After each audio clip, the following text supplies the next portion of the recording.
암호학에 대해서 설명해 드리겠습니다. 그래서 암호학은 231페이지 섹션 17장, 17장에 있는 내용인데요. 일단 뭐 기본적인 용어들에 대해서 좀 익숙해질 필요가 있는데, 우리가 뭐 대부분 뭐 많이 알고는 있습니다. 첫 번째가 평문이죠, 평문. 그죠? 네, 평문. 예를 들어서 뭐라고 할까요? A, B, C. 우리가 이렇게 사람이 알 수 있는 일반적인 용어가 이제 평문인 거죠. 그 다음에 이제 우리가 암호학이니까 암호문이 있습니다. 암호문. 그럼 이 암호문이 뭔가 어떻게 아마 생길 겁니다. 그 다음에 다시 이걸 평문으로 바꾸는 과정이 있겠죠. 그래서 이게 다시 평문이 나오겠죠. 결론적으로는. 다시 그러면 여기는 A, B, C 이렇게 나올 수가 있을 겁니다. 자, 이렇게 평문을 갖고 암호문으로 바꾸는 과정, 이걸 우리는 암호화라고 이야기합니다. 그래서 교재에 나와 있는 것처럼 이게 암호화인 거고, 반대로 암호문을 가지고 다시 평문으로 A, B, C를 찾는 거를 우리는 복호화라고 합니다. 복호화. 암호화와 복호화다. 예, 그런 얘기죠. 그래서 그 그림이 231페이지 암호화 복호화 과정이 이제 이런 과정들을 이야기를 하는데요.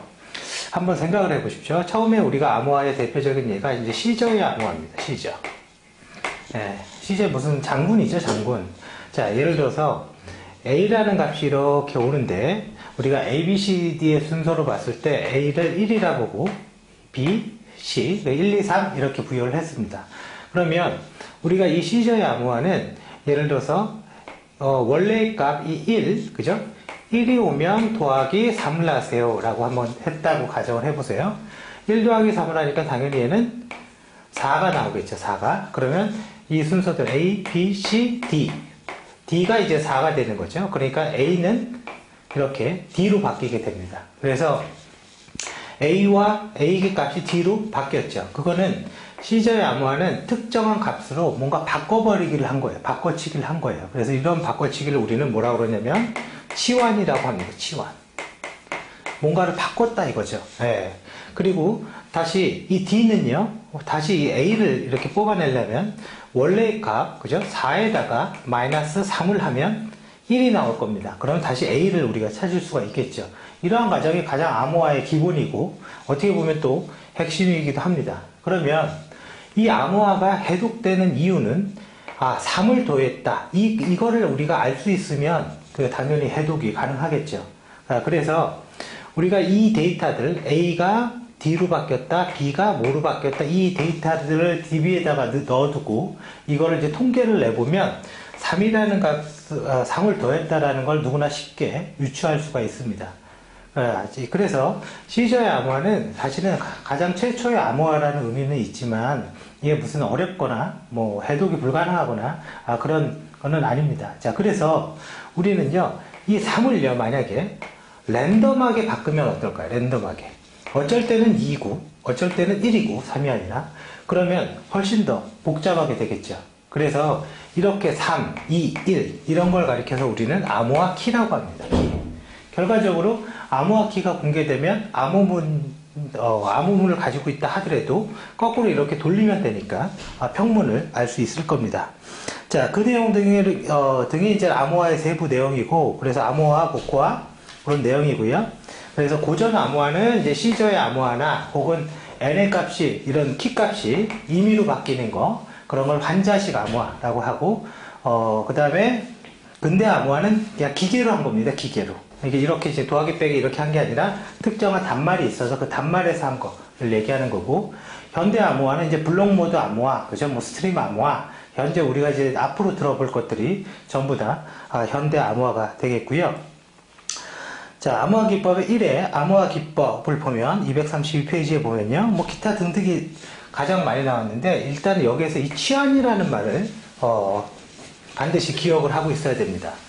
치환이라는 건 지금 평문에는 존재하지 않았던 무슨 특정한 값으로 이렇게 바꿔버린 거죠. 그래서 D, A, B, C, D, E, F, G. 평문은 A, B, C였는데, 그죠? A, B, C 세 개로 하자고 해보죠. A, B, C, D였는데 암호문은 D, E, F. 즉 전혀 뭐 관계가 없는 거죠, 지금.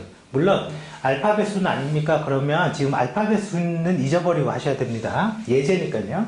자, 그래서 치환이라는 건 기존의 평문에 없었던 무슨 문자 혹은 숫자를 바꿔버리는 게 치환입니다. 그러면 우리가 이거를 한번 이렇게 해보세요. D입니다. D.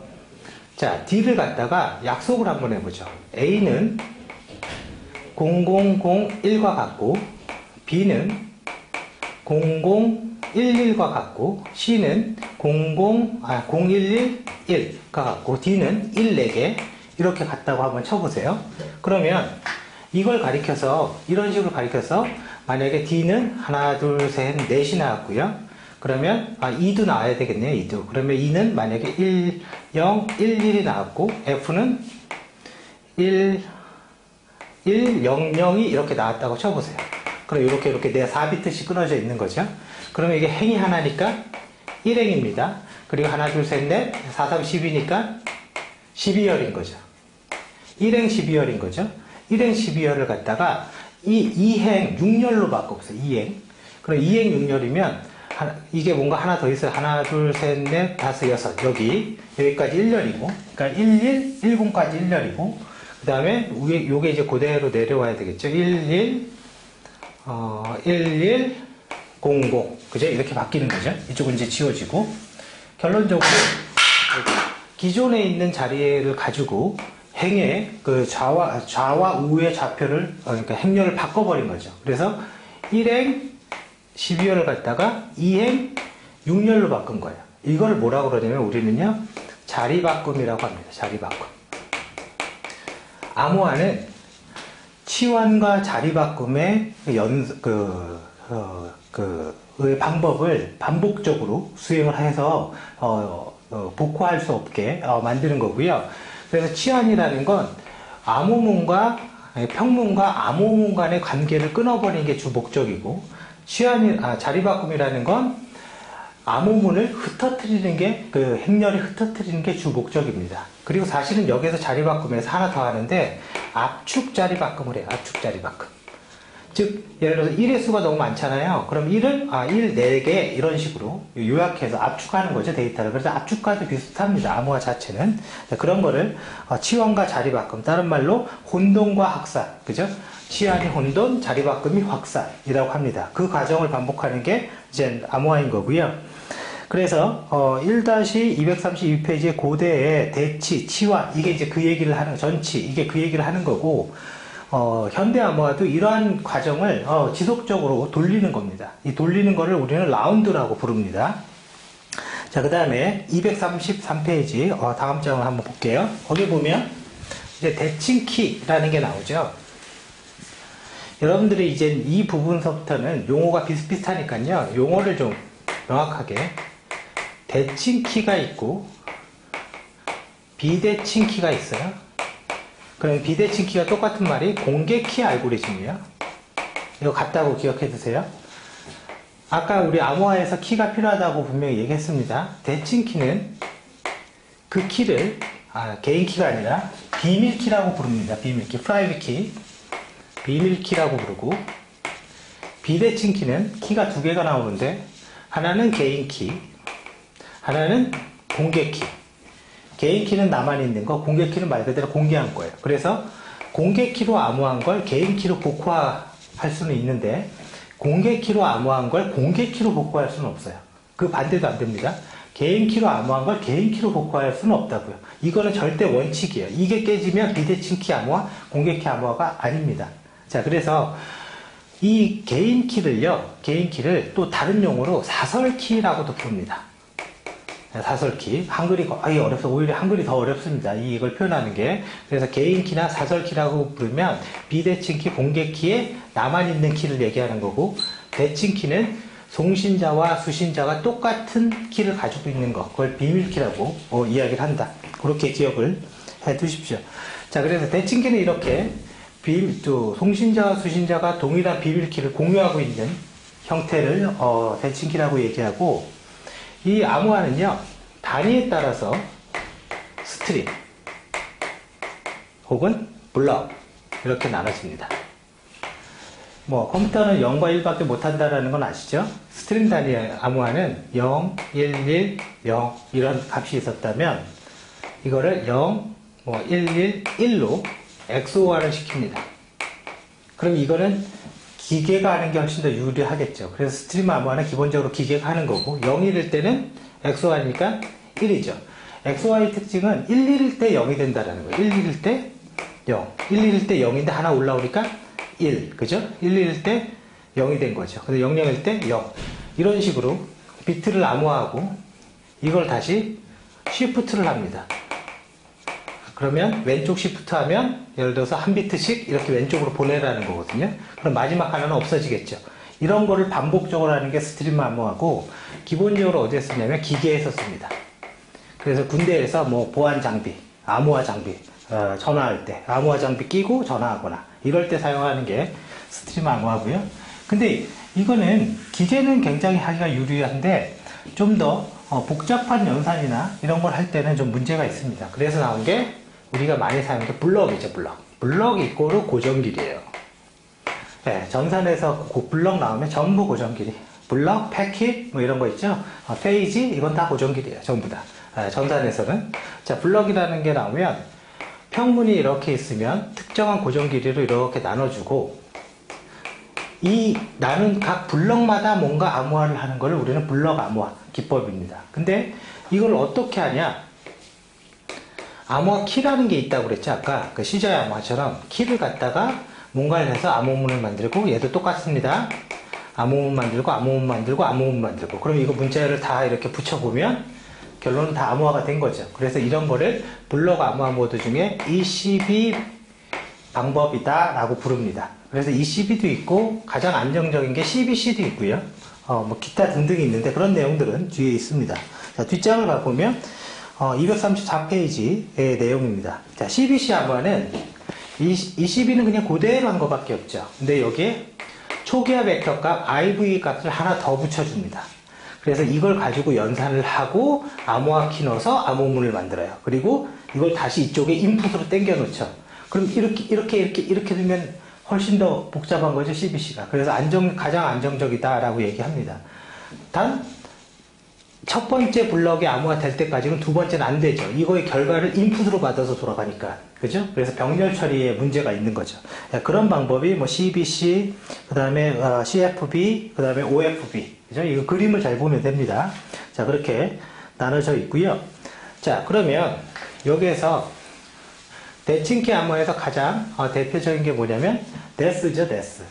자, 데스의 예를 한번 보죠.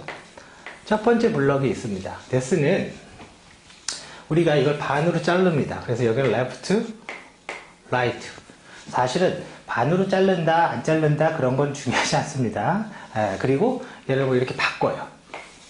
이렇게 바꿔요. 그러면 이쪽이 right, 이쪽이 left 이렇게 되겠죠. 그리고 나서 얘를 뭘 하냐면 아까 우리 혼동과 확산, 그죠? 치환과 자리바꿈 그걸 기억하세요. 그러면 얘가 암호화 키를 써서 뭔가 치환을 해버려요. 그러면 예를 들어서 A면 B로 바꿨다 이런 거죠. 지금 B면 E로 바꿨다, 그죠? 이게 치환을 한 거죠. 그리고 나서 자리바꿈을 통해서 얘를 이제 섞어버립니다. 그럼 이 두 개가 이렇게 나오면 얘네들을 갖다가 행렬을 바꿔요. 쭉 2행 2열을 갖다가 뭐 1행 4열로 바꾼다거나 이렇게 행렬을 바꾸는데 사실은 이거는 정확히 말하면 압축 자리바꿈을 합니다. 압축 자리바꿈. 자, 그래서 요런 암호화를 할 때 전부 다 이제 암호화 키가 들어가서 같이 연산이 되는 거고 이거를 계속 돌립니다. 그래서 이걸 여러 번 돌린다. 이거 그래서 얘를 라운드라고 합니다. 라운드. 자, 이렇게 하는 게 이런 아주 간단히 얘기했지만 이렇게 하는 게 바로 대칭키 암호화, 데스의 기본이 되는 거고요. 그래서 236페이지 데스, 그 다음에 뭐 237페이지 AES.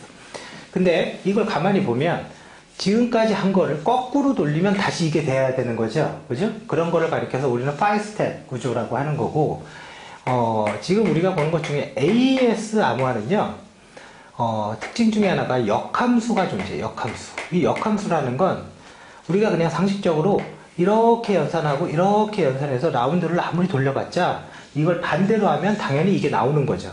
그건 데스입니다. 데스나 시드는 그렇게 되는 거고, AS는 이렇게 암호하고 복호하는 이렇게 해야 돼요. 그래서 복호하는 함수가 별도로 존재해요. 그래서 이거를 SPN 구조라고 합니다.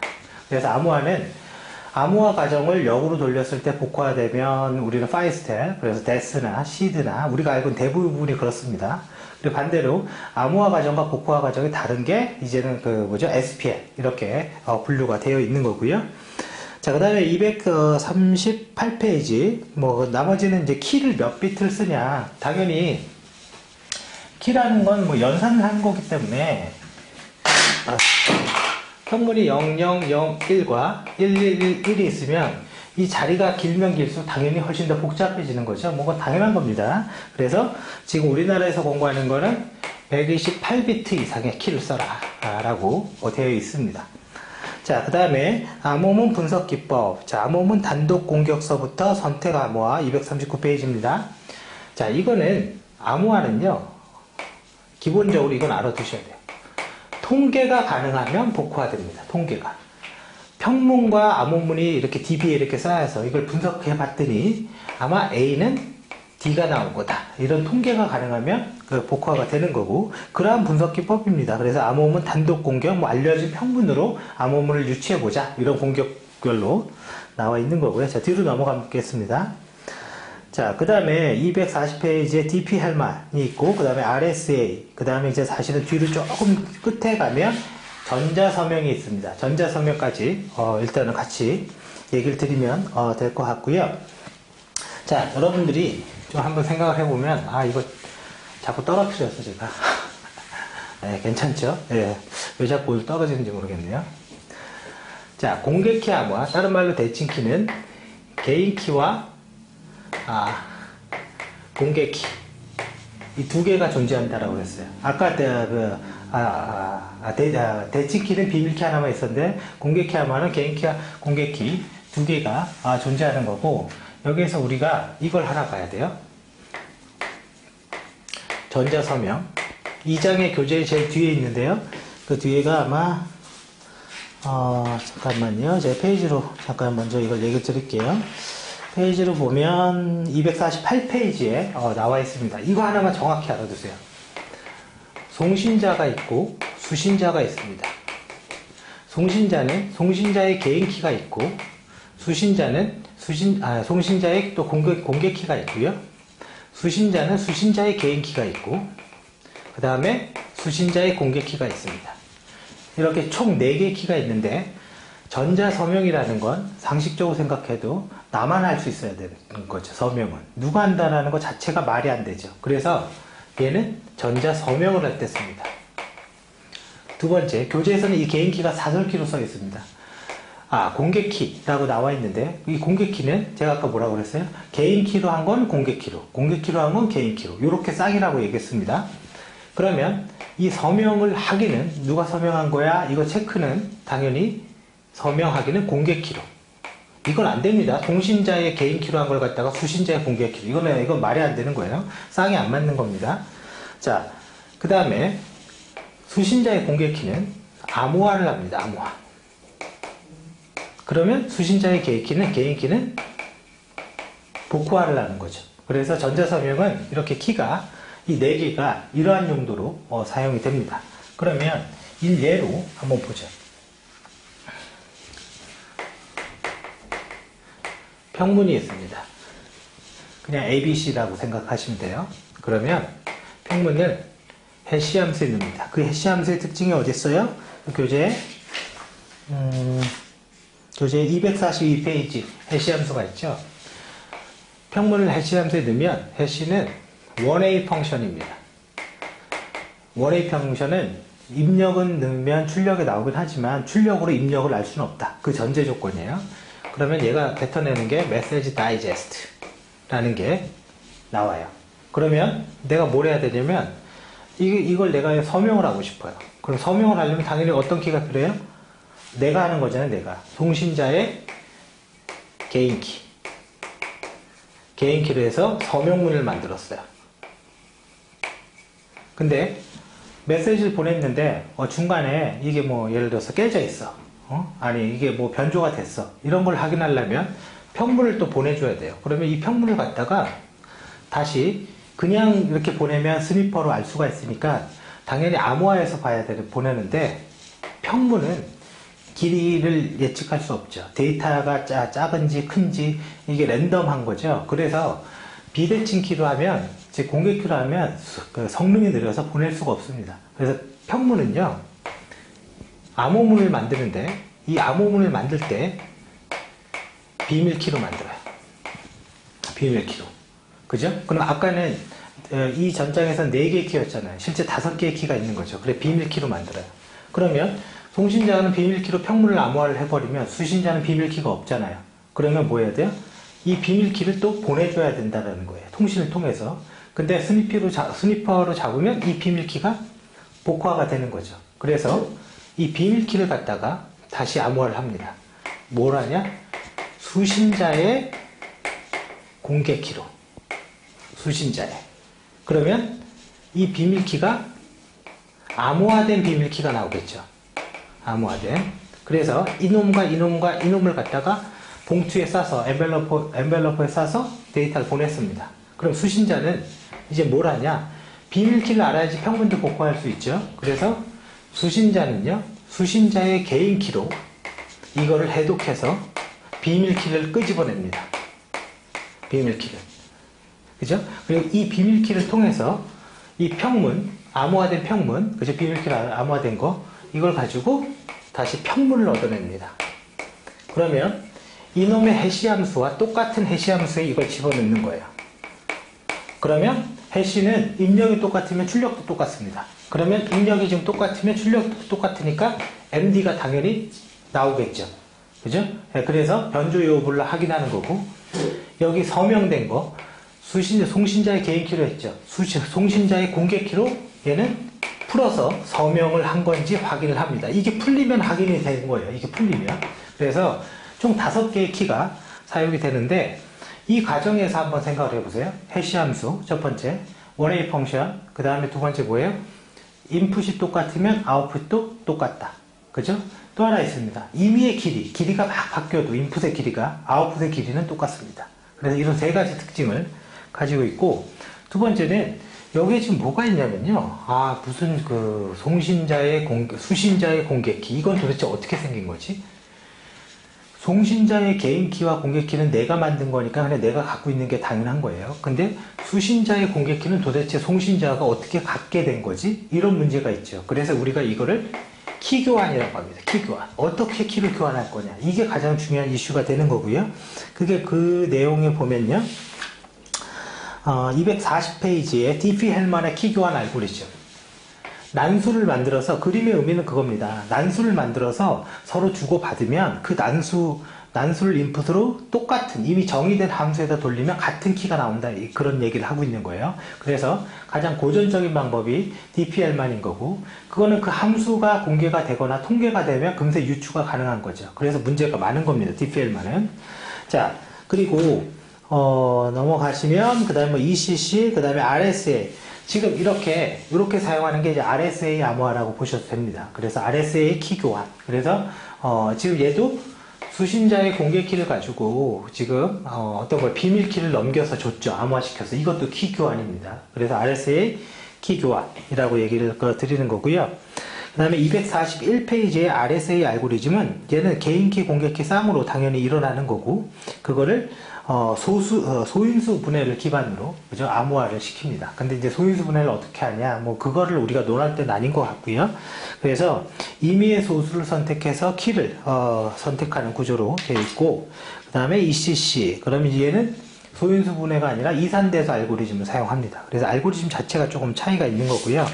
그다음 PKI 이거는 넘어가겠습니다. 저번에 한 거니까. 그리고 어디로 가냐면 248페이지입니다. 이게 이제 최종 그림인 거죠. 이거에. 자, 여기에서 보면 그림이 첫 번째 1번을 보면 메시지를 갖다가 해시함수에 넣어서 메시지 다이제스트를 만들었고, 송신자의 사설키, 개인키라고 보면 됩니다. 그리고 거기 RSA라고 써있죠. 이게 RSA 키 교환의 의미를 갖고 있어요. 그래서 2번이 디지털 시그네이처, 서명했다. 그 얘기입니다. 그리고 그 서명도 대수로 암호화를 시켰어요. 그 다음에 4번을 가보세요. 메시지를 다 갖다가 비밀키로 다시 암호화를 시켰고, 그 다음에 5번 봐보세요. 송신자의 비밀키를 갖다가 그 5번 옆에 송신자의 공개키하고 RSA라고 적혀 있죠? 이게 아니라 수신자의 공개키입니다. 이거 잘못 적혀 있는 겁니다. 5번은 수신자의 공개키 가로하고 RSA 이렇게 돼야지 맞습니다. 그래서 수신자의 공개키를 암호화해서 6번 물음표 봉투에 쌓아서 한꺼번에 보냈다. 그 얘기입니다.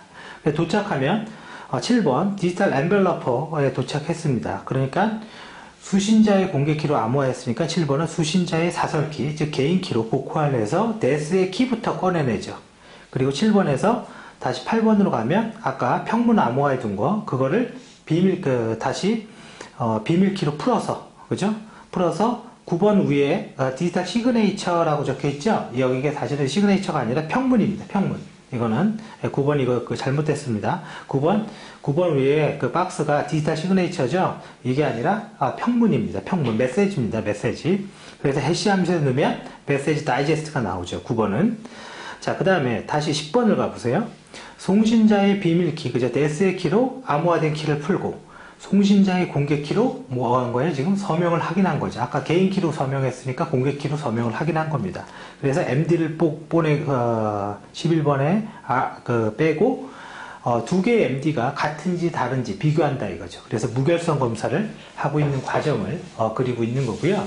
단지 여기 이제 그런 건 없는 거죠. 뭐가 없는 거냐면 수신자의 공개키는 도대체 어떻게 받았냐. 그건 인증기관을 통해서 이렇게 받는 방법. 그죠? 트러스트 모드, 신뢰 모드라고 합니다. 그런 방법이 있고, 아니면 DPL만처럼 지네끼리 무슨 난수 만들어서 교환해서 이렇게 공개키와 개인키를 만드는 방법도 있습니다. 그래서 그런 두 가지 형태가 있다 이거죠. 그래서 키 교환은 기본적으로 DPL만 RSA 키 교환, 혹은 신뢰 사이트, 혹은 신뢰 모드 를 운영한 키 교환, 이런 세 가지 형태로 되어 있고요.